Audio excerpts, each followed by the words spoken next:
Olá, uma ótima noite para você que acompanha a nossa programação, meu amigo, minha amiga. Seja muito, mas muito bem-vindo a mais uma edição do programa Vejam Só. Aquele que, sem dúvida nenhuma, é o melhor debate teológico da televisão brasileira. É sempre uma alegria, um privilégio poder dividir esses momentos com você, com a sua família, que curtem o programa, que gostam dos temas que são abordados, mas mais do que isso, né? Interagem com o programa, participam do programa, dando as suas contribuições. É exatamente essa construção que nós queremos fazer. Além, é claro, de incentivar você, de motivar você a estudar, a se aprofundar no conhecimento das escrituras sagradas, da teologia, a buscar outras fontes, a realmente se aprofundar. Nosso tempo é muito curto, a gente não consegue falar de todas as perspectivas, todos os pormenores dos temas, mas a ideia é que você aí na sua casa se aprofunde neles, estude, busque realmente esse conhecimento e busque as respostas para as perguntas que nós colocamos aqui hoje de forma muito especial, um tema muito intrigante, muito interessante, que eu peço a sua atenção. Fica ligadinho aí, que eu tenho certeza que você vai aprender demais.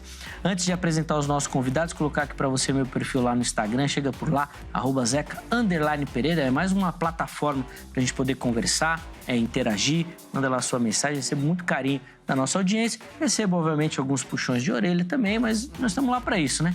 É para conversar e crescer junto. Então chega por lá, manda sua mensagem, você vai ser muito bem-vindo, tá bom? Tô esperando sua mensagem, tá certo? Deixa eu apresentar os meus convidados e na sequência nós vamos colocar o tema aí para você. Com muita alegria que o Vejam Só recebe nesta oportunidade, ele que é um parceiro, um amigo aqui do Vejam Só, o pastor Marcelo Oliveira, ministro da Igreja Assembleia de Deus, do Ministério do Belém. Pastor Marcelo, meu irmão, obrigado por aceitar o nosso convite, por retornar ao Vejam Só. Sempre uma alegria encontrá-lo bem e poder, ainda que um pouquinho, mas aprender com o irmão aqui, dispensar todo esse conteúdo aqui na nossa vida. Seja bem-vindo, meu irmão. Obrigado, Zeca. Meu carinho, meu respeito. Você está muito elegante aí com esse novo visual. Que Deus te abençoe. Que honra para mim estar aqui, cumprimentar o professor Francisco. Primeira vez que estamos juntos aqui nesta arena de debate. E que seja um tempo muito precioso, Sim. Não é, Zeca? Sem dúvida, sem dúvida. Hoje vai ser um tema de menos arena e de mais construção, mas não menos intrigante. Verdade. Hoje a melhor posição é a minha, que vou poder cutucar e provocar os dois. Pronto. Hoje eu tô feliz. Meu Deus. Porque hoje pro meu lado tá fácil. Marcelo, antes da gente entrar nos pormenores do tema e até de pegar as informações da igreja, depois que a gente passa dos 40, a gente sempre quer parecer mais jovem, né? Então deu uma mudada no visual, porque já rompi essa barreira aí. Mas não e parece, se eu ficar mais novo, é a maquiagem. Tá bem, A maquiagem tá dá bem. uma ajuda, né? Tá bem, é verdade. É verdade. A televisão ajuda em duas coisas, na beleza e na altura. Isso. Sempre que você encontra alguém na rua, fala, nossa, você parece tão alto na televisão. Eu falo, é a mágica da televisão, é a magia. É isso mesmo, Zeca. Boa. Glória a Deus. Marcelo, vamos passar as informações da igreja para quem nos assiste, por favor. Sim, amado. Estamos lá no Ministério do Belém, na sede, né? Na nova sede. Inclusive, você está bem pertinho lá. Tô ali né? do lado. Na rua Doutor Fon, número 140, quase esquina, né? Com a Radial Leste, louvando e engrandecendo o nome do Senhor. Benção. Ministério abençoado que nos ajuda muito aqui.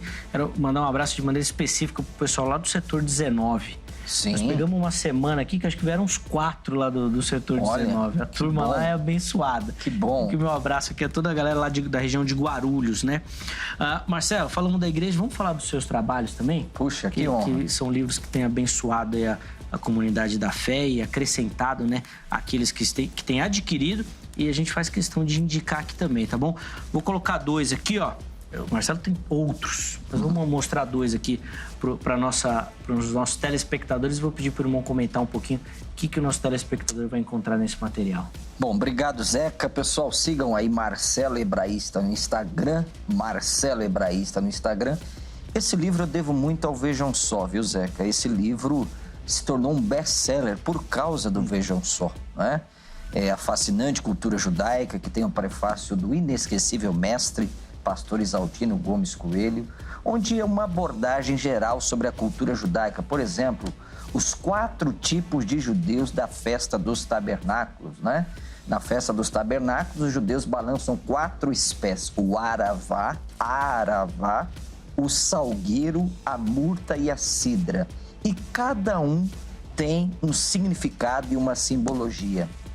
a origem do nome Jerusalém, de onde surgiu o nome Jerusalém, uma pesquisa que nós fizemos nos Midrashims, né? Midrash da palavra darash, em hebraico, pesquisar, perscrutar, que são as pregações dos rabinos. Então, é um livro muito interessante, a rainha de Sabá entrevistando Shlomo HaMeler, por que a Torá começou com a letra Beit, não é?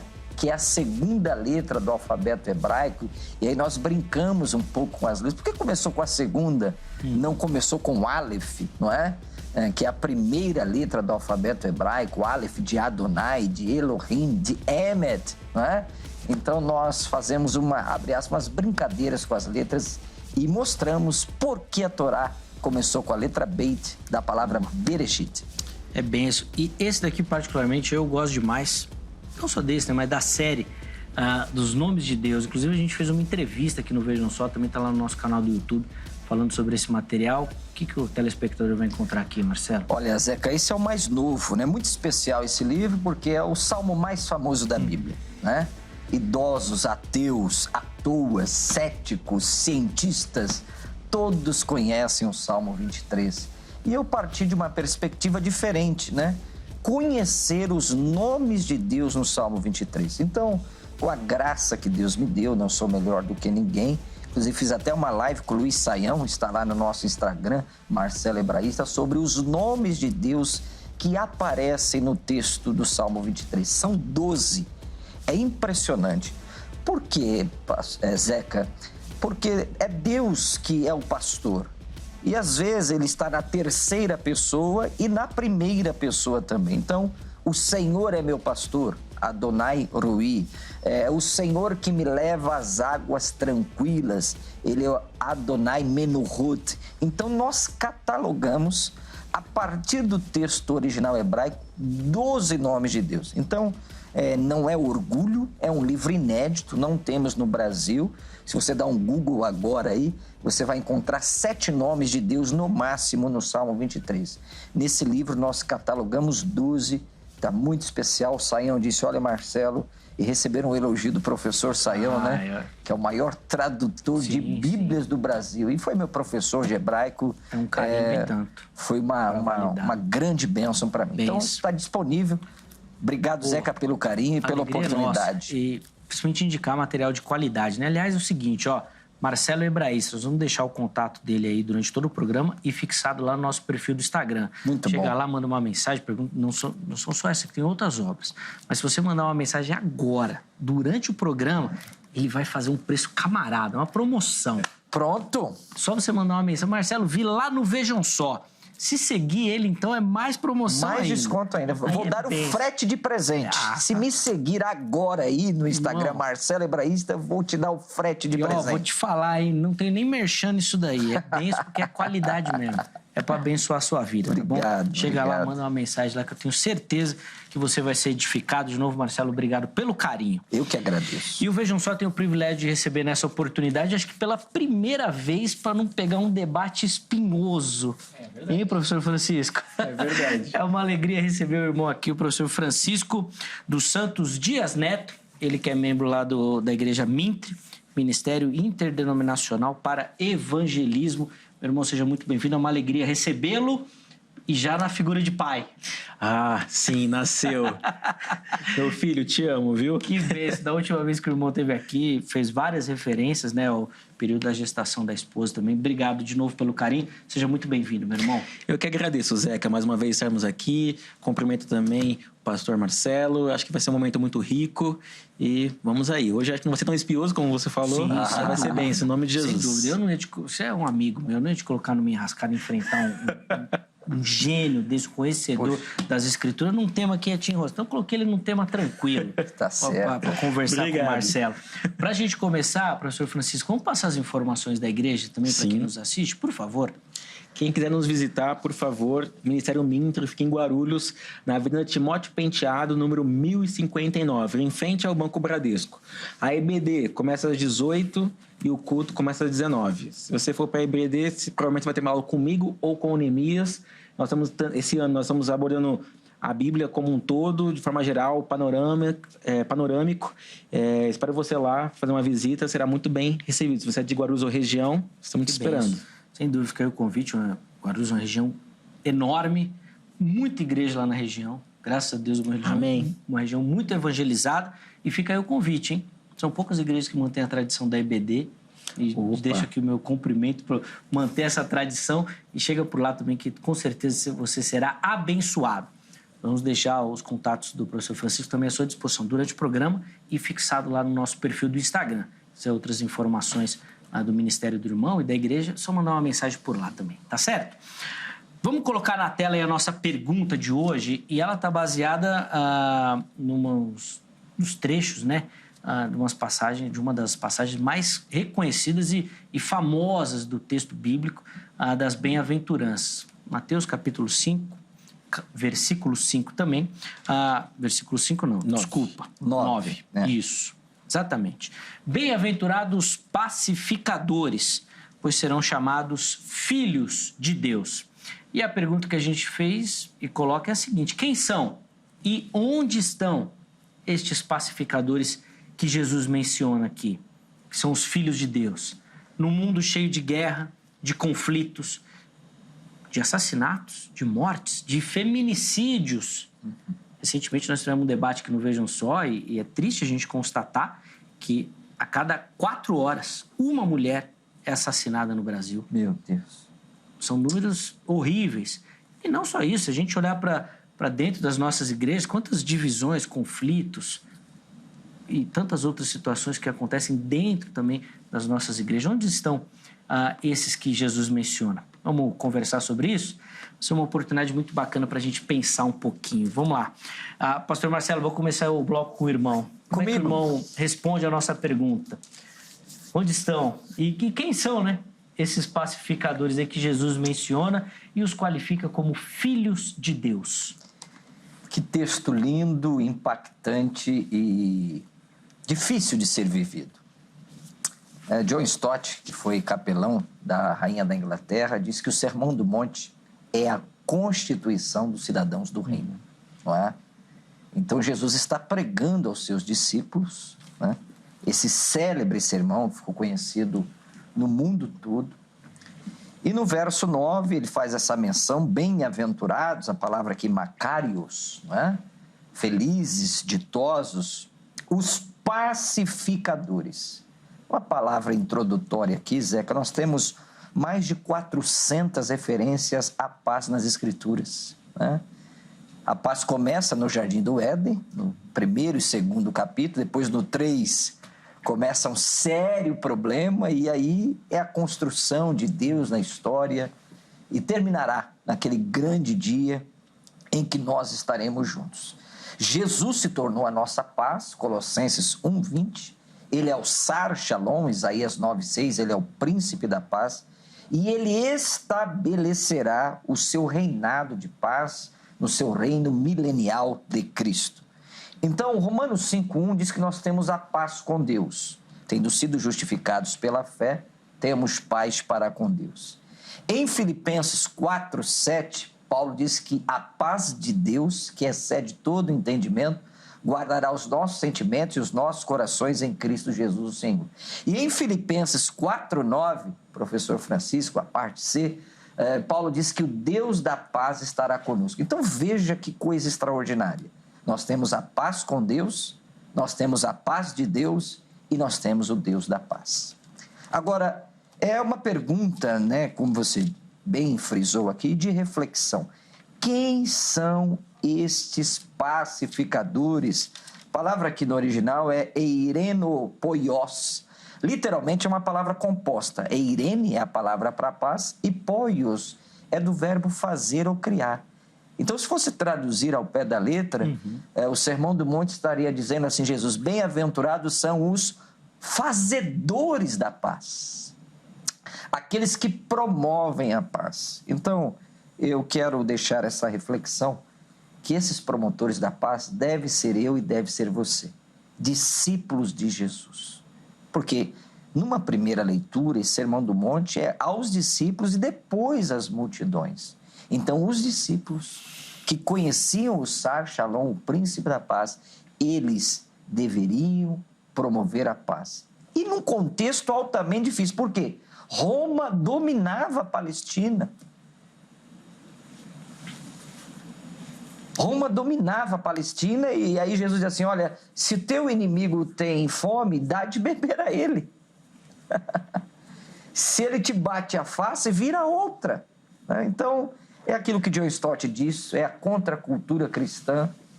E, como você disse na introdução, Zeca, dias difíceis.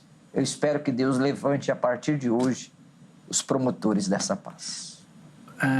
Quando a gente parte dessa perspectiva que o irmão colocou de uma fala direta aos discípulos, a gente pode entender que Jesus estava contrariando a mentalidade deles naquela expectativa de um guerreiro que iria surgir, na figura dele mesmo. Perfeito. Né? O Messias não era esse cara que ia vir para guerrear. Isso. Ou pelo menos não guerrear a guerra deles, né? Que eles tinham essa noção. A gente pode aplicar hoje que o povo de Deus está esperando uma guerra que, na verdade, não virá e não promovendo essa paz. E quando eu digo uma guerra, pastor Marcelo, eu não estou dizendo só uma questão assim, espiritual de guerra contra o pecado, não. Mas, às vezes, uma guerra até contra o pecador, levantando algumas bandeiras... até colocar aqui, ó, também, que foi uma discussão que a gente teve recentemente, né, de armas. Não sei, fico assim com a impressão que a gente está num espírito muito... bélico, né? Que vai um pouquinho contra isso que Jesus está falando. O que o irmão percebe disso? Eu concordo com isso. Acho que nós estamos vendo dias difíceis no Brasil, né? Que se polarizou no Brasil, Zeca e Francisco, vocês vão concordar comigo, extremos, né? O debate não é político, mas a teologia abrange todas as áreas da vida, ela é a rainha da ciência. Então, nós temos hoje uma extrema-direita e uma extrema-esquerda, né? Então, a igreja, ela não pode entrar por esse caminho. A igreja é a consciência. Foi aquilo que disse Martin Luther King, naquela célebre frase dele, que a igreja não deve ser senhora do Estado, ou seja, a igreja não deve mandar no Estado, e também não deve ser serva do mesmo, ou seja, o Estado mandar na igreja. O que a igreja deve ser? A sua consciência. Então, vamos promover a paz. Vamos pregar o evangelho da paz, né? Depois, eu tenho que dar a palavra ao Francisco, mas bem-aventurado aqueles que têm os pés formosos, são aqueles que promovem a paz, não a confusão, né? Então eu vejo isso com muita tristeza, igrejas também se degladiando, brigando entre si, divisões. Exatamente. É bem difícil. Esse é um texto que aparentemente parece ser fácil, mas difícil de ser vivido. Sim, de colocar na prática, né? Eu até citei aqui recentemente no Vejam Só, depois a gente vai poder até repercutir isso daí, uma reunião eclesiástica, assim, onde havia ali uma confusão por conta de um tema e tudo mais, e as partes que estavam brigando, eles falaram, não, a gente se acertou, não tem problema nenhum, não, tá tudo resolvido. Nós vamos para um lado, eles vão para o outro. Se acertaram assim. Olha, eu falei, rapaz, que acerto foi esse? Que cada um foi para um lado. Parece que a paz não reinou. Mas, bom, vamos chegar lá. Professor Francisco, quero ver a sua resposta também à nossa pergunta tema. Quem são e onde estão esses pacificadores? Olha, então, nós temos que olhar esse texto no contexto geral de Mateus. O Evangelho de Mateus ele é um evangelho muito rico e especificamente o público ao qual Mateus escreve é um público de judeus convertidos.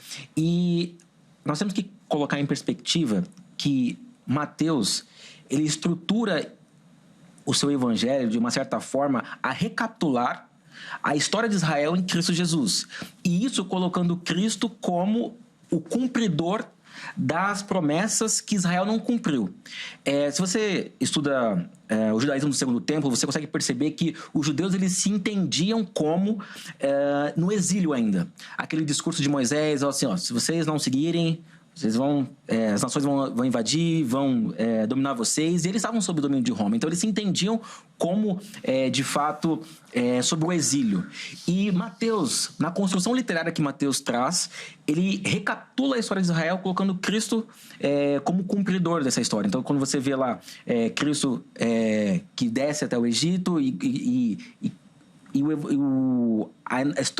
a construção narrativa coloca como se Israel fosse esse novo Egito, que agora persegue o Messias, e aí depois Cristo é tentado no deserto, assim como Israel foi tentado também, mas caiu, Cristo é vitorioso, e então no capítulo 5 é colocado, da mesma forma como Moisés recebeu a lei no monte, Cristo também ali, agora sentado, não na nuvem de poder que tinha em Moisés, mas ali também o Sermão do Monte, né, capítulo 5, 6 e 7, também é um comentário sobre os 10 mandamentos, é um comentário acerca da lei, e não só isso, mas Mateus, ele estrutura o seu evangelho em 5 discursos, e quando você pega, por exemplo, o primeiro discurso, né, Mateus 5, 6, 7, e o último discurso, Mateus 23, 24, 25, você pode entender que forma um quiasma, é uma estrutura literária muito usada nos tempos de Cristo, pelos judeus, que formam... É uma estrutura literária que tenta trazer alguns destaques. E quando você coloca essa estrutura, a chave certamente é o Pentateuco. E mais especificamente, toda a história de Israel materializada. Então, por exemplo, no Sermão do Monte, se inicia com as bem-aventuranças. E no discurso final de Cristo tem os ais contra os fariseus. Né? Ai de vocês fariseus, acho que não me engano, são 9 ais contra os fariseus. E se você pega essa estrutura que forma esse quiasma, qual que é a relevância? Me parece que Mateus tem em mente... o discurso final de Moisés, justamente o Deuteronômio 27, 28, até o final do livro, quando, principalmente no Deuteronômio 28, Moisés começa com as bênçãos, vocês vão ser, se vocês ouvirem as palavras que hoje vos digo, feliz será a tua casa, feliz será o teu campo, os inimigos vão fugir de vocês, e depois ele começa as maldições. Então, quando você olha essa macroestrutura do Evangelho de Mateus, você consegue compreender melhor aonde estão esses pacificadores. E o contexto é o reino de Deus. Muitas das vezes nós queremos ir até a palavra de Deus com nossos próprios temas. Mas o evangelista, ele cercou o seu discurso, ele cercou a sua seleção para compor o evangelho de uma certa forma. E nós temos que ser subservientes à palavra de Deus e deixar a própria palavra de Deus surgir os temas que ela mesmo traz. Então, quando você vê, por exemplo, como bem o pastor Marcelo pontuou, a palavra para pacificador é einopoios, que é uma palavra composta, de fato. E é engraçado que em Isaías 45, 7, olha o que está escrito em Isaías 45, 7. Eu formo a luz e crio as trevas. Eu faço a paz e crio o mal. Eu, o Senhor, faço todas essas coisas. Em João, capítulo 14, Cristo vai dizer, eu não dou a paz do mundo, a minha paz vos dou, não como o mundo dá. Isso é uma cristologia maravilhosa, vindo do próprio Cristo, evidentemente, que quando você... É evidente que nós não podemos usar a Septuaginta como base para a nossa construção teológica, mas... O próprio Novo Testamento cita a Septuaginta. Na Septuaginta, a palavra usada em Isaías 45, 7 é a mesma palavra que está no Novo Testamento em Mateus.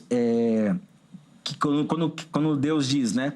Eu crio, mais uma vez, eu formo a luz Sim. e crio as trevas. Eu faço a paz. Eu faço. Ali, o faço, como o pastor Marcelo falou, vem da palavra grega, meu Deus, eino, e a outra palavra, einer, que é paz. Então, só Deus, é o contexto do reino. É só Deus que cria essa paz. E então, quando Cristo diz que ele dá essa paz, ele está se colocando como o rei que vem trazer a salvação e a retirada do seu povo desse contexto de exílio. Então, quando nós lemos o contexto geral de Mateus, a estrutura do Sermão do Monte, ali é especificamente um contexto de reino, do reino vindo. E esse reino também traz uma justiça contra os ímpios. Esse reino que já é uma realidade presente, isso a gente pode debater, mas para mim é muito claro que é uma realidade presente, o reino veio de fato. Então, esses pacificadores são, no Velho Testamento, a palavra que é traduzida na Septuaginta, é o Shalom, como o pastor bem disse. E aí, quando nós entendemos essa palavra em todo o Velho Testamento, é uma paz, não qualquer paz, como o próprio Cristo fala, é a aliança de Deus trazendo uma ordem específica. Então, os pacificadores são aqueles que estão de acordo com a aliança de Deus, estão de acordo com o reino de Deus, que é o reino dos céus aqui, são palavras intercambiáveis no sermão, e é aqueles que estão inseridos na lei e na ordem do reino. Desculpa a gagueira. Não. O texto, então, ele não traz uma qualificação no sentido de só serão chamados filhos aqueles que forem pacificadores?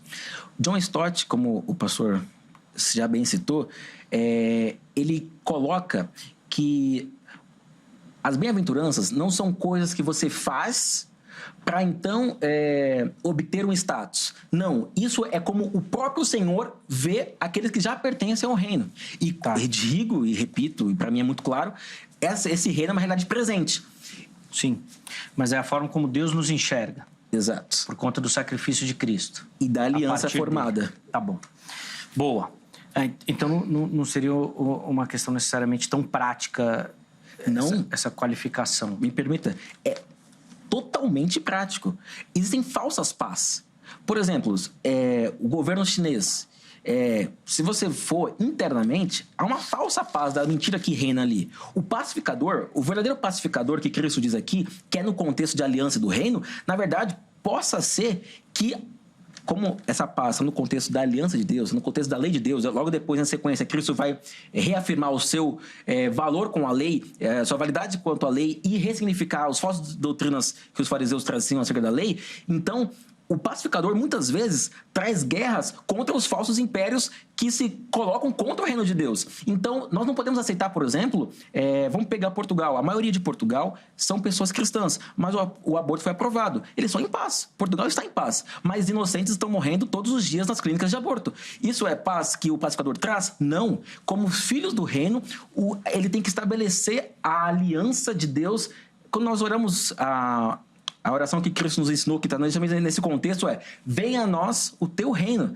Então, quando alguém que está em Portugal aceita Cristo, entra para a aliança de Deus, é a mesma aliança que foi profetizada em Abraão, ele, em Portugal, vai ser o maior... vai guerrear contra as falsas paz que tá lá. Tá, nós vamos chegar nessa promoção. Vamos lá, Marcelo. Eu ia até abrir a enquete, mas antes de colocar a enquete, deixa eu te ouvir aí. Porque eu achei interessante a perspectiva do professor Francisco. Sim. O que você acha dessa linha que ele defende? Não, é uma linha muito interessante e viável, não é? Agora, o que o texto nos cobra é que nós que temos que ser esses pacificadores. Quem são os filhos de Deus? Bom, vamos falar um pouco bem prático aqui, mas de teologia. Há pelo menos 4 filhos de Deus na Bíblia, não é? Os homens e os anjos por criação, isso é inegável. Todo ser humano que existe, do mais erudito, do mais cientista ao mais analfabeto, é filho de Deus. O ateu, o cético, qualquer pessoa de qualquer credo é filho de Deus, ainda que a pessoa queira negar. Nós temos Israel por eleição, o povo eleito, o povo da aliança, que ele abordou aqui. Nós temos Jesus, o monogenes, aquele que foi gerado de uma forma sobrenatural, não é? E nós temos a igreja por adoção. Então, para mim, essa manifestação dos filhos de Deus, dos pacificadores, como eu disse aqui, o hebraico diz Osei Shalom, dos fazedores da paz, é a igreja. A igreja é a comunidade desse reino. Assim como em Israel, Deus queria, quando Deus levantou Israel como uma nação de reis, não é?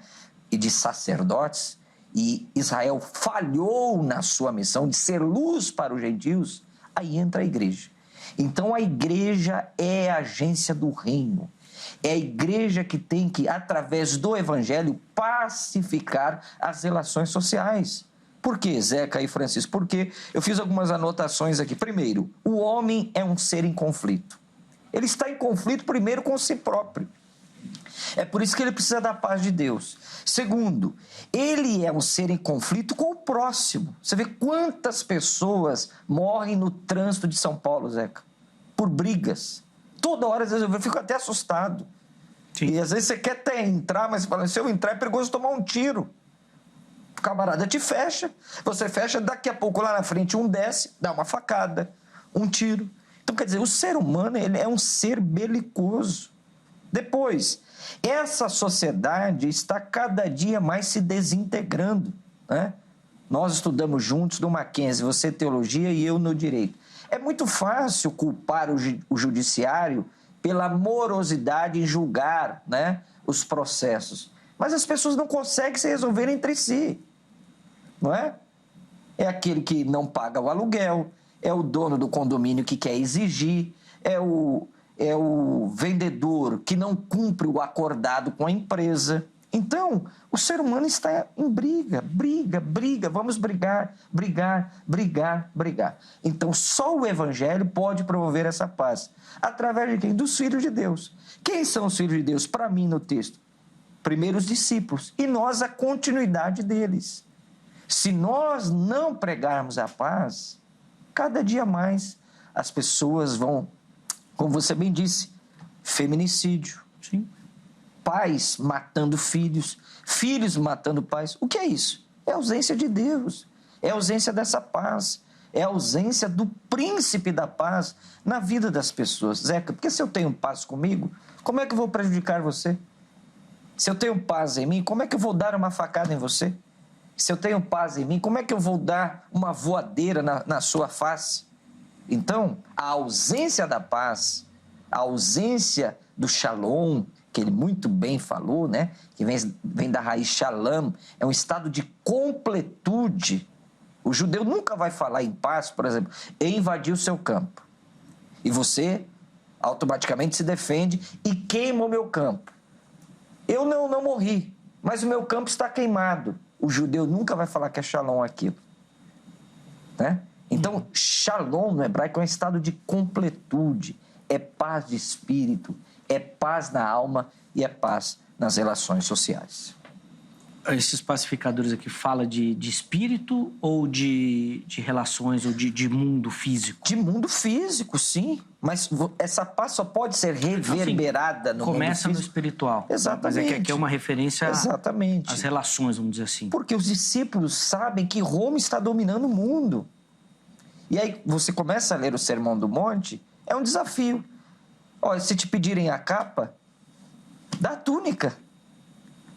Se Roma mandar você caminhar 1 milha, você não briga não, você caminha a segunda. Quer dizer, é a manifestação da paz através dos filhos de Deus. E a igreja é responsável. E temos falhado nessa missão. Professor Francisco, confesso que fiquei intrigado com a sua posição de defender aqui que os pacificadores estão numa guerra. Exato. Surge até uma contradição. Mas como é que nós vamos organizar essa guerra num mundo tão em conflito?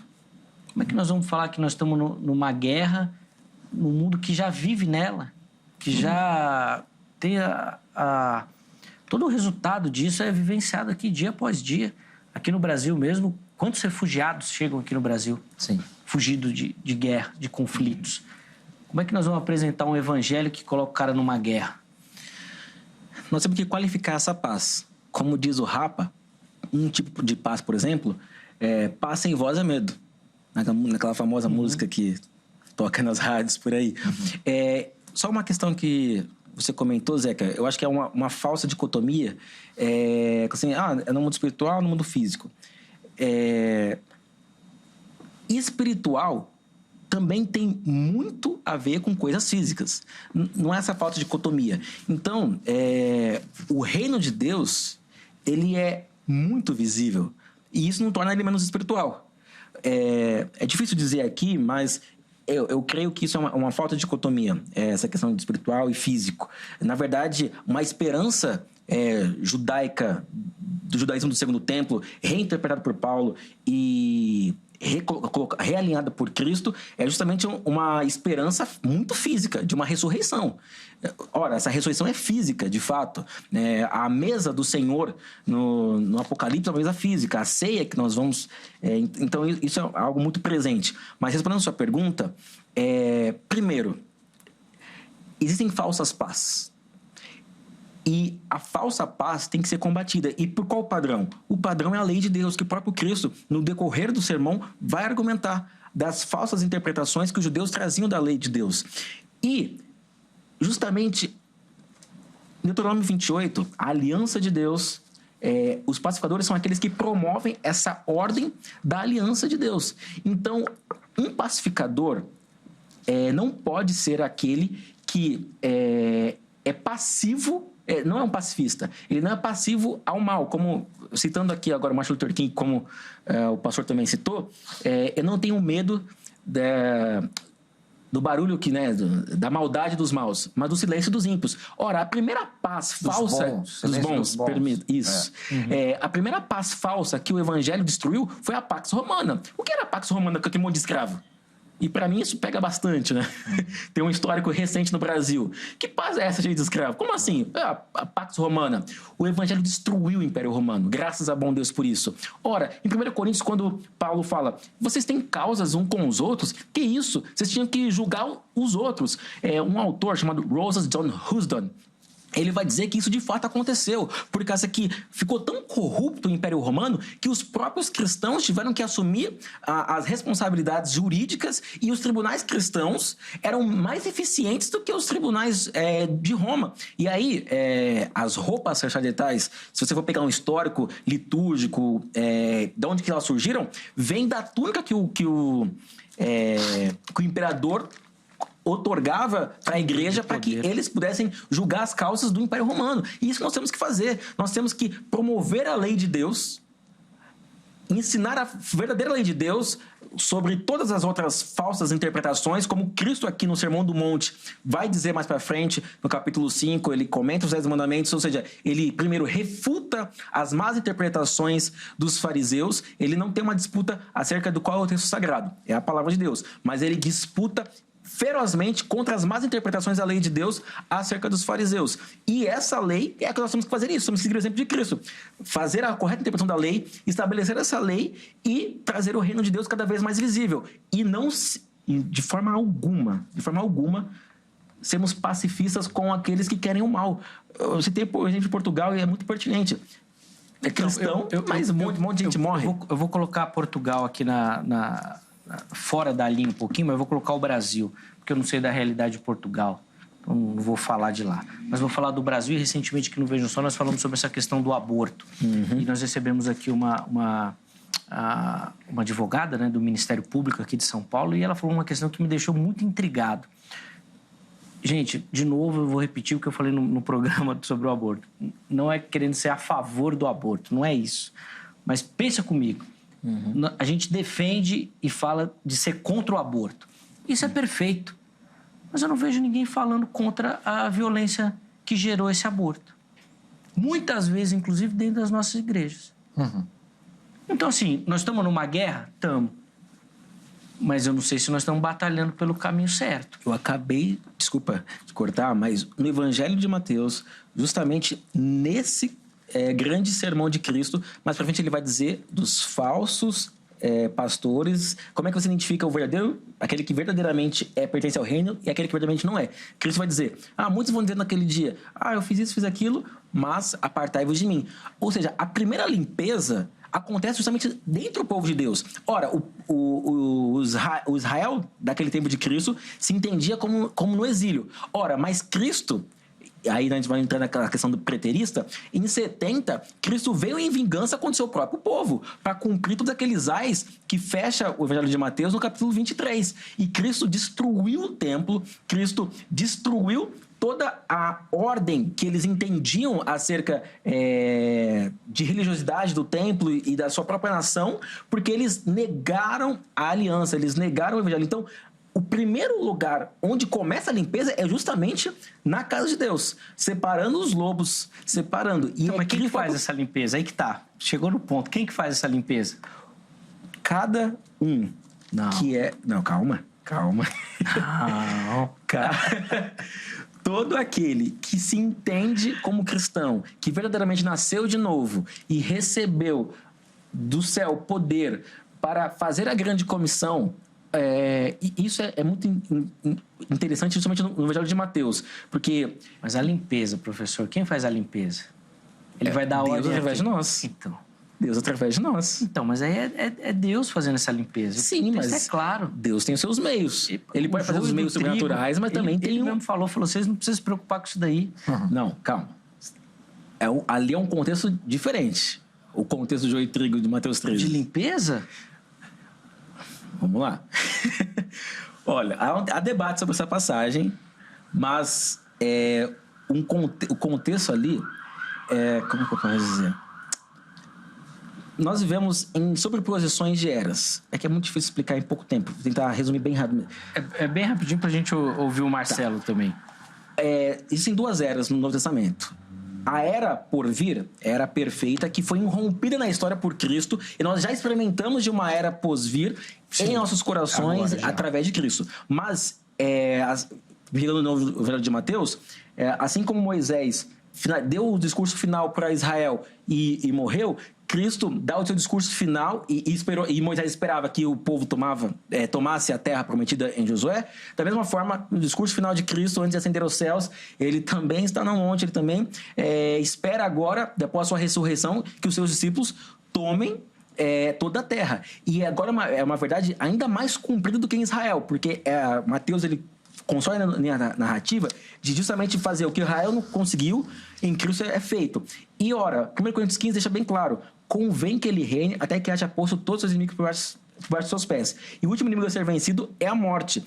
E esse estabelecer do reino, cada vez que nós oramos, as orações imprecatórias contra os ímpios, cada vez que nós nos submetemos à palavra de Deus, cada vez que nós, enquanto igreja, avançamos o evangelho, ora, nós estamos guerreando contra as forças do mal. Então, mas aí que tá. Bom, vamos ouvir o Marcelo, senão eu vou ficar só entrevistando Não, fica à vontade. o Francisco aqui. Aperta ele no bom sentido. Vamos lá, Marcelo, pra gente te ouvir também, porque a minha leitura do texto é de uma aplicação temporal. Eu entendo que nós estamos guerreando contra as forças espirituais, Sim. contra as potestades, o príncipe Sim. que tem o domínio e tudo mais. Mas eu não vejo essa aplicação aqui nesse texto. Tá. 5:9 eu não vejo. Tá falando disso? Até porque se estiver falando, aí Jesus está errado. Porque ele está falando que é de paz. Como é que eu vou ter paz no mundo espiritual? Vamos guerrear mesmo. Aí eu não entendi, fiquei perdido. A paz só vem, Zeca, no meu entendimento, e penso no entendimento de grandes biblistas, com a manifestação da justiça. Ponto. Não há paz na Bíblia sem a manifestação da justiça. Quando você lê, por exemplo, aquele texto poético lindo, olha aqui do Salmo 85:10, encontram-se a graça e a verdade, a justiça e a paz se beijam. Então, só há paz quando há manifestação da justiça. Só que o problema é que isso aqui dá um caminhão para a gente debater aqui. Exato. O que é justiça hoje no Brasil? Sim, A aplicação da justiça. Nós temos justiça no Brasil. Quando nós vemos, eu vou falar isso com muito respeito, Não. A Constituição Federativa da República sendo estuprada. Não, Permita-me usar essa palavra, eu sei que é forte, mas tá difícil. Só para dar um exemplo simples Sim. dessa questão, recentemente o STF abriu de novo uma votação do imposto sindical. Exato, está uma discussão tremenda. Tinha cortado, agora quer voltar. Então. A Constituição mudou? Então. De 2 anos para cá mudou? A Constituição mudou. Mas qual que é a interpretação? Política. De acordo. Exatamente, eles Isso não é fazem o que justiça. quer com a Isso não é Constituição. justiça. Um exemplo bem simplesinho. Isso. Bem banal. Não, está aí esse projeto nefasto. Eu preciso falar e aproveitar a oportunidade do Vejam Só, que inclusive há políticos apoiando esse projeto imoral da censura. Exato. Sim. Censura. Onde nós vamos parar o Brasil? Será que o Brasil tá caminhando para o socialismo mesmo? Para, sabe, o comunismo disfarçado? Porque, Zeca, nós não queremos desfocar aqui. Sim. Nós já estamos vivendo uma censura no Brasil. o pensamento, o artigo 5º da Constituição, a livre expressão do pensamento, ninguém será criminalizado por omitir opinião. Nós já estamos vivendo. É só você ver que a decisão é política e não pela lei. Não, e o que me deixa preocupado, isso aqui vai ser pautado na rádio, não vamos falar aqui mais para frente, é que há deputados evangélicos apoiando esse projeto nefasto. Isso é uma vergonha para o povo evangélico. Então, como é que nós vamos ter a paz se a justiça está sendo, como disse o inesquecível Rui Barbosa, que a injustiça em um lugar é uma ameaça à justiça em todos os lugares? Então a igreja precisa fazer o seu papel profético. Boa, papel profético. E vou citar o exemplo de Luther King, que vocês citaram aqui outras vezes. Uma das grandes preocupações de Luther King era que o povo negro tomasse o poder na substituição do branco. Não era isso que ele queria. Não era esse o objetivo, mas ele diversas vezes falou desse medo. Como é que nós vamos guerrear, então, essa guerra com esse versículo aqui diante dos olhos? Os pacificadores. É um Como desafio. É que vai fazer essa guerra? É um desafio. É um texto para se pensar. Aí que eu quero ver. Eu penso que influenciando... Como é que faz guerra querendo paz? Com a nossa vida, né? Acho que até um provérbio do latim, né? Se queres a paz, prepara-te para a guerra, né? É um provérbio do latim, né? Se queres a paz, prepara-te para a guerra. Mas eu penso, Zeca, que se precisa se voltar a pregar o evangelho. Pelo amor de Deus, eu não estou dizendo que não está sendo pregado o evangelho. Não, sim, mas nós estamos longe. O evangelho falava hoje na rádio, virou um sinônimo de se locupletar, de se enriquecer, né? Por isso que eu falo, a paz está ligada à justiça. Eu acho que é um tema bom para se pautar aqui. Também. O que é justiça na Bíblia? Porque justiça no Brasil hoje, se você trazer aqui, como diz os rabinos, 10 pensadores, nós teremos 11 opiniões diferentes do que é justiça no Brasil. Agora, o que é justiça segundo a Bíblia? Está em Miqueias, o que teu Deus pede de ti, o que andes humildemente com ele, que ames a misericórdia e pratiques a justiça. Então a paz, Zeca, para voltar ao professor Francisco, só vem com a aplicação da justiça.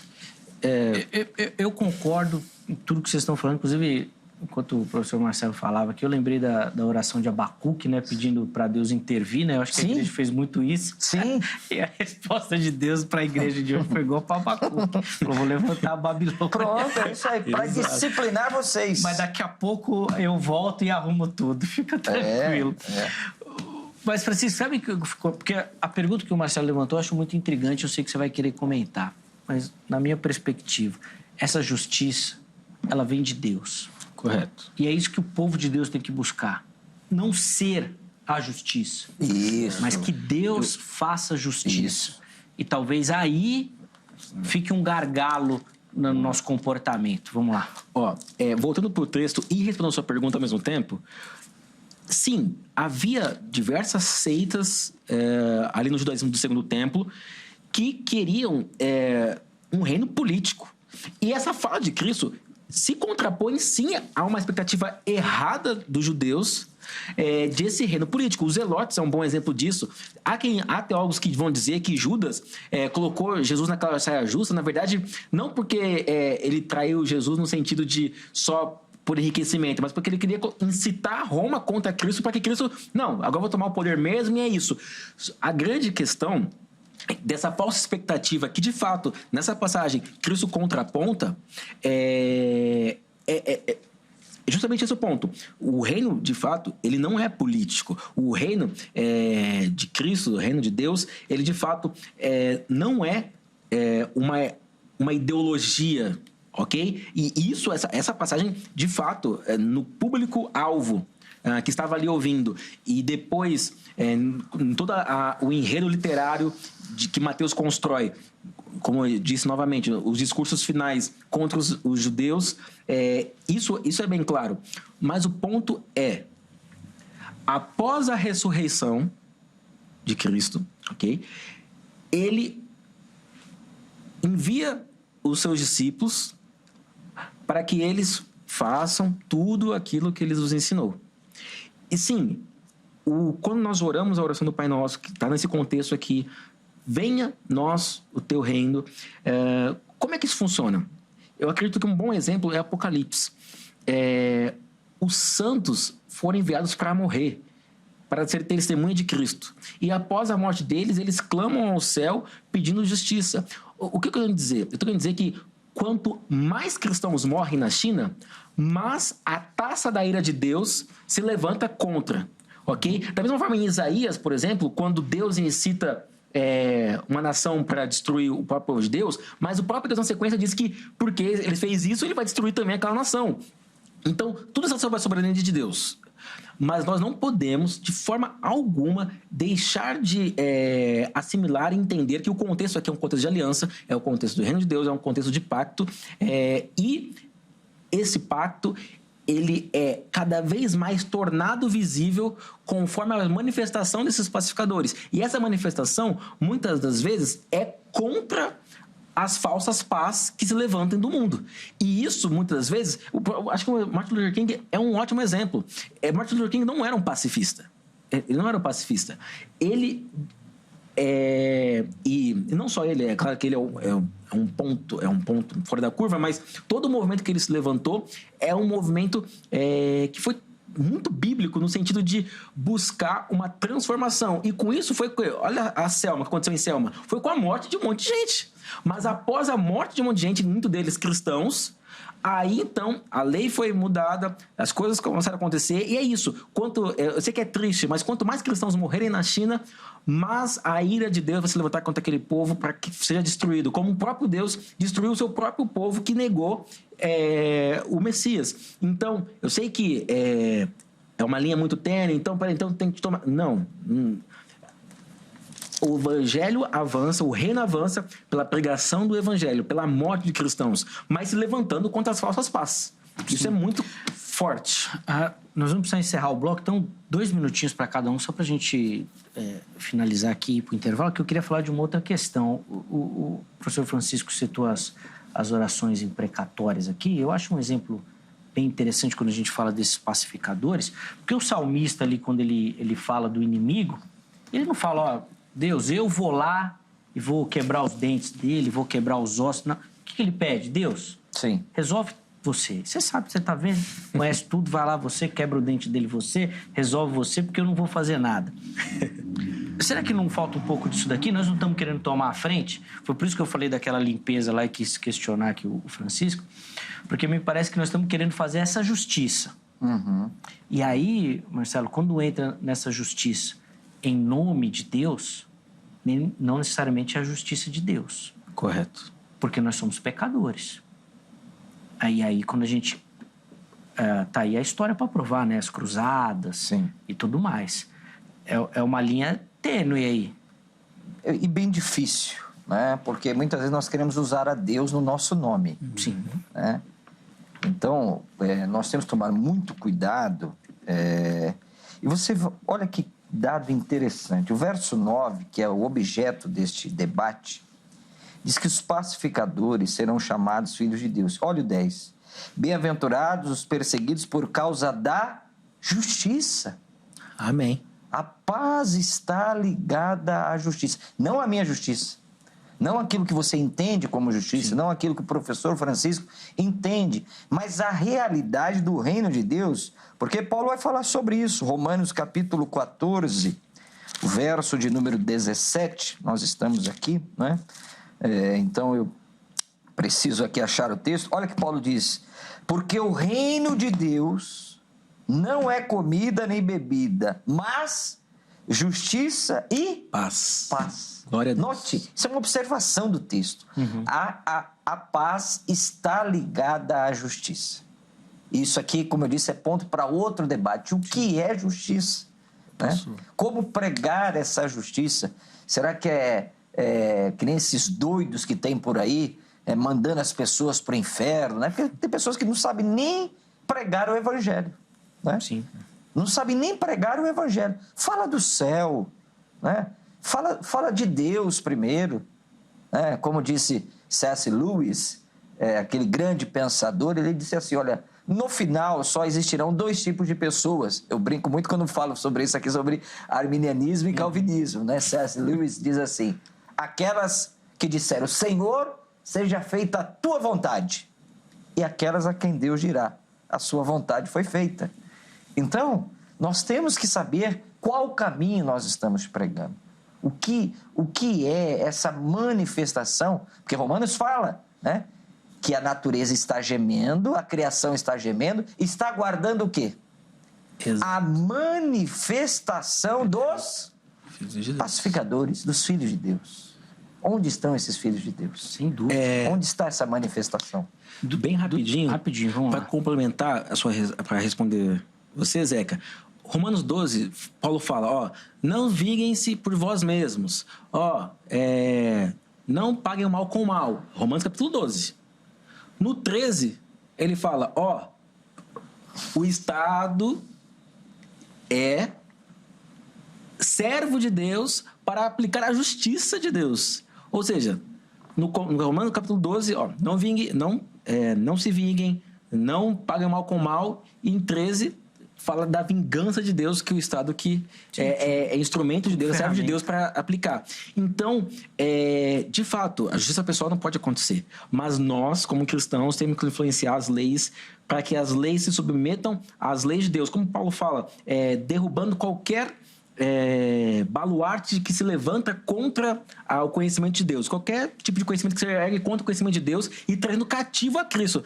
Como Paulo fala em 1 Coríntios 6 acerca dos tribunais, que os cristãos, é uma vergonha para os cristãos ter demandas entre si, que eles na verdade tinham que julgar as demandas dos outros, porque nós de fato temos o padrão correto da lei de Deus. Isso tem que ser feito. Nós temos que influenciar o Estado, nós temos que vir discutir com Derrida, com Ivres Gandra, com todos os juristas e colocarmos e implantarmos a lógica maravilhosa e santa da lei de Deus, para que então o Estado, não de justiça pessoal, aplique essa justiça. E olha, se tem alguém que inventou o republicanismo,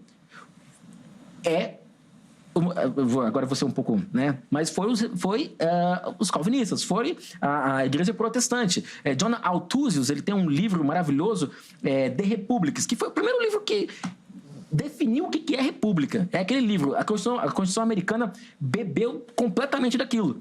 E é a nossa tradição. Nós temos isso. O mundo não tem paz. O mundo não tem justiça. Nós que temos. Sem dúvida. A gente precisa encerrar aqui, e só para amarrar essa questão da justiça, como isso às vezes é tão dúbio, não só na nossa perspectiva, mas até na justiça... Sim, secular. Secular mesmo, quando a gente fala de justiça, que é um termo muito abrangente, né? Muito. A gente citou aqui o aborto, por exemplo, e eu levantei esse questionamento de que a gente não pega na violência. No meio do futebol, por exemplo, nós temos casos recentes de jogadores e técnicos condenados por violência sexual e que estão livres, trabalhando e tudo mais. Então, por isso que essa justiça ela é dura, né? Está clamando, está batendo, né?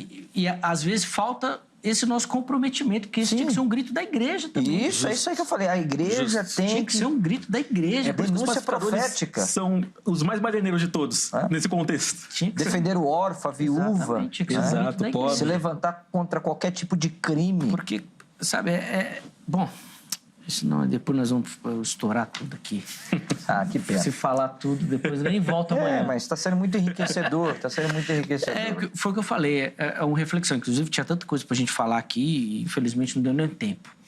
Deixa eu chamar o intervalo. No próximo bloco, os meus convidados vão fazer, considerações finais, mas principalmente uma aplicação para você. É óbvio que o tema foi muito prático. Eu acho que toda a nossa conversa aqui passou muito pelas mãos, né?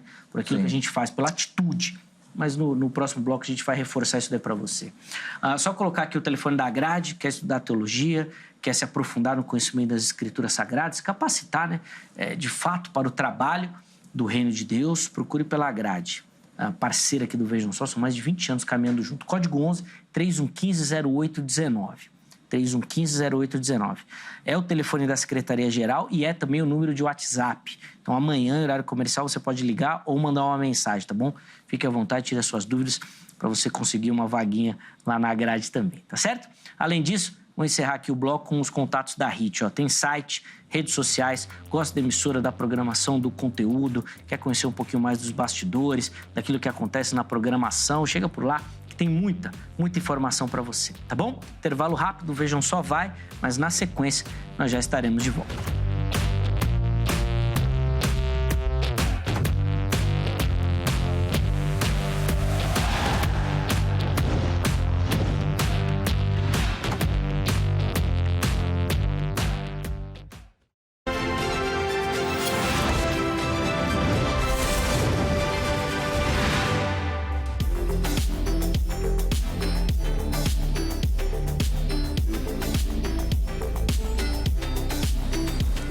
Muito bom, já estamos de volta, intervalo rapidíssimo aí na nossa conversa. Hoje, um bate-papo muito interessante, muito bacana e buscando responder uma pergunta que muito intrigante também. Quem são e onde estão os pacificadores que Jesus menciona lá no Sermão do Monte? Recebendo aqui no nosso estúdio o pastor Marcelo Oliveira e o professor Francisco dos Santos Dias Neto, que na sequência terão a oportunidade de fazer as considerações finais e uma aplicação aí para você, tá bom? É um tema muito prático e que, infelizmente, a gente não conseguiu abordar tudo, mas espero que você aí na sua casa se aprofunde e estude mais sobre o assunto, tá bom? Antes das considerações finais, vamos dar aquela moral para quem assiste aqui o programa, participa do Vejam Só e manda a sua foto, tá bom? Você pode fazer isso pelas redes sociais, Facebook ou Instagram, veja aquela que você utiliza, procure por programa Vejam Só e lá nas mensagens você vai mandar a sua foto. Aproveita agora que você está assistindo o programa, já faz uma selfie, bem simples assim, a foto não precisa de muita produção não, e manda pra gente, tá bom? Junto com a foto, não esqueça de na mensagem mandar o nome completo, a cidade e o estado. Aí todo mundo que aparecer aqui no programa vai concorrer a um presentaço, tá bom? Nós vamos mandar aí para ser um carinho, na verdade, do Vejam Só, para você que nos acompanha, tá certo? Vamos lá começar com as nossas fotos de hoje e a primeira delas vem lá de Maceió, capital do estado do Alagoas. E quem aparece aí acompanhando o Vejam Só é a Yara Tavares, lá de Maceió. Ô, Yara, obrigado, viu, pelo carinho. Maceió, terra belíssima. Linda, linda, lindas praias. Obrigado, viu, pelo carinho, pela audiência. Nosso abraço a toda a galera do Nordeste que nos acompanha. Valeu, Yara. A próxima foto vem lá da região norte do estado do Acre, da capital Rio Branco. E quem aparece aí, rapaz, tem nome gringo, hein? Smith Mackenzie Nogueira. Rapaz. Aí sim, você falou do Mackenzie aí. Caramba, uma vez tá mackenzista, sempre mackenzista. Não estamos ganhando nada com isso, mas tudo bem, né? Mas faz parte, né? Nosso coração mackenzista grita, né, Marcelo? Não tem jeito. Grande Smith, obrigado, viu, meu irmão, pelo carinho. Toda a galera aí do Acre que nos assiste, nós já recebemos aqui algumas fotos aí do Acre também. Obrigado, viu, meus irmãos, pela audiência. E encerramos aqui no estado do Rio de Janeiro, na cidade de São Gonçalo, Zildemir Bastos é o nosso telespectador, tá aí o Zildemir acompanhando o Vejam Só. Zildemir, meu irmão, obrigado, viu? Um carinho muito grande aí pela terra de São Gonçalo, que é cidade que meu pai nasceu também, lá do Rio de Janeiro. Grande abraço aí a todos os primos, tios, toda a galera que mora lá da família. Aí fica o nosso carinho também, viu? Muito obrigado a todo mundo que nos acompanha lá do Rio de Janeiro também. Coloca aí na tela a foto aí do nosso brinde, né? Da nossa belíssima caneca. Nós vamos mandar aí na sua casa, tá bom? É um carinho do Vejam Só, uma lembrança bem simples, mas uma forma de agradecer a você que nos acompanha, tá bom? Agora, no final de maio, nós vamos informar o nome de quem vai levar a caneca. Meus irmãos, 3 minutinhos para a gente encerrar o programa. Então, cada um, na verdade, vai ter 3 minutos para falar. Melhor, né? Para corrigir a fala. Professor Francisco, vamos começar esse bloco com o irmão. 3 minutos aí para considerações finais e uma aplicação para quem nos assiste. Eu vou fazer uma aplicação para uma pessoa bem específica. Jonas, meu filho, eu e sua mãe, nós temos lutado, temos enfrentado todos os levantes que se erguem contra a verdade do Evangelho, para que você, meu filho, congregue numa igreja bíblica, para que você, meu filho, seja temente a Deus, seja um pacificador. E quando você conseguir entender e ver isso, o meu desejo, filho, é apenas que você não se levante contra as injustiças, não fique calado, não fique quieto. Seja de fato um discípulo de Cristo, seja um homem justo, meu filho, e que você cresça em graça, em conhecimento. Eu sou um pecador salvo pela graça, mas o que eu puder te oferecer para que você possa crescer, eu farei o possível e até o impossível com a ajuda de Deus. Eu não tenho nenhuma formação, eu não tenho nada, mas eu corri atrás, eu fui ler a palavra de Deus, fui entender. Minha maior herança para você são os livros que estão na biblioteca lá de casa. Leia eles. Tem alguns lá de herege, eu carimbei para você ler lá, aquele lá é herege. Mas os outros são bons, leia e cresça, meu filho, e seja justo. Vai ser a coisa que eu e sua mãe vamos nos alegrar muito em ver. Muito obrigado. Valeu, professor Francisco, pelo carinho, pela atenção com o programa. Deus continue abençoando sua vida, ministério, família também. Os contatos que o professor disponibilizou estão à sua disposição lá no nosso perfil do Instagram, no @programa Vejam Só. Chega por lá, tá bom? Pastor Marcelo, 3 minutinhos também por irmão, considerações finais e, obviamente, uma aplicação aí para o nosso público. Muito obrigado, Zeca. Muito obrigado, professor Francisco. Bom, pessoal, eu quero, como nós estamos encerrando esse debate, Zeca, mandar um abraço muito especial para a irmã Lia. Irmã Lia, eu te amo em Cristo Jesus. Deus abençoe a senhora. É uma dívida que eu tenho com ela, então eu estou me lembrando aqui agora, Zeca, que também é o meu amigo pastor Fábio e sua esposa Soraya. 4 aplicações aqui. Primeiro, nós somos chamados à paz. Nós não somos portadores da guerra, nós não somos portadores da confusão. Isaías 52:7. Formosos são os pés daqueles que anunciam a paz, não a guerra. Segundo, é honroso para o homem, para a mulher, ser um pacificador. Provérbios, capítulo 20, verso de número 3, é tido por sábio não se envolver em confusão. Irmão, fuja de confusão. Saia da confusão. Ora, se o pacificador é um filho de Deus, o inverso parece ser o contrário. O contendeiro parece que se assemelha ao Satanás. Então, é honroso, diz a Bíblia, não se envolver em confusão. Terceiro, o pacificador poupa a si mesmo. Deixa eu ver se eu consigo, devia ter marcado aqui para, Provérbios 11, os conselhos, Mishlei no hebraico, as máximas de sabedoria. O homem bondoso faz bem a si mesmo, e o cruel a si mesmo se fere. O pacificador faz bem a si mesmo e se poupa. Em último lugar, Zeca, o pacificador estampa na sua vida o caráter de Deus. Porque Hebreus 13:20 diz que o nosso Deus é o Deus da paz. Quando Jesus nasceu, os anjos anunciam paz na terra aos homens de boa vontade. João capítulo 14:27 diz que Jesus nos dá a paz, não como o mundo a dá. E Colossenses 1:20, que é um fato inexorável, a paz tem um preço muito alto, que foi o sangue de Jesus Cristo, o Filho de Deus. Amém. Muito obrigado, Marcelo, que de fato essas aplicações que foram oferecidas encontre no nosso telespectador aí um coração preparado, uma terra boa para receber essa semente aí, porque acho que num mundo tão contaminado pela violência, pelos conflitos, acho que a gente pode demonstrar realmente essa diferença, promovendo a paz. Glória a Deus. Glória a Deus. Gerando paz também e, como muito bem disse o professor Francisco, sem abrir mão de princípios, dessas questões que a gente realmente tem que batalhar. Mas acho que o exemplo de Cristo que tem que ser o nosso norteador, De fato, alguém que promoveu a paz sem abrir mão, da moral, da ética, dos princípios e tudo mais. Quero agradecer demais aos meus queridos irmãos. Os contatos do pastor Marcelo também à sua disposição lá no nosso perfil do Instagram. Marcelo Ebraísta. Segue ele lá que tem promoção, viu? Ainda dá tempo. Isso. Ainda dá tempo de pegar a promoção. Marcelo Ebraísta, Instagram. Eu não chamei a enquete no começo porque a conversa ficou tão boa, acabei esquecendo. Mas a enquete estava lá, estava disponível e muita gente entrou e votou. Então, por isso, eu vou colocar o resultado aqui antes da gente encerrar o programa. A pergunta que a gente fez lá era a seguinte: como podemos ser pacificadores de acordo com a Bíblia? Olha lá. 48% votaram escolher essa opção, buscando a paz em todas as situações.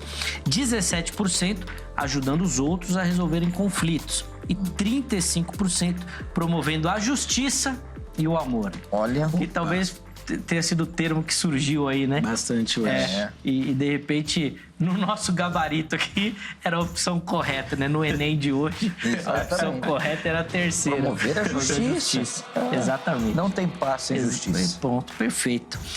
Pessoal, muito obrigado a todo mundo que votou, que participou, que deu o carinho da contribuição. É essa construção que a gente quer fazer no Vejam Só. Às vezes a gente é polêmico, provocativo, mas a ideia é te sacudir mesmo. Sabe? Que você se atente a algumas questões e, obviamente, leia, pesquise, se aprofunde, vá nas Escrituras Sagradas, ore pedindo essa orientação do Espírito Santo. Forte abraço. Amanhã, se Deus permitir, nós estaremos de volta com mais um Vejam Só. Sempre preparado com muita dedicação e carinho para você. Até lá!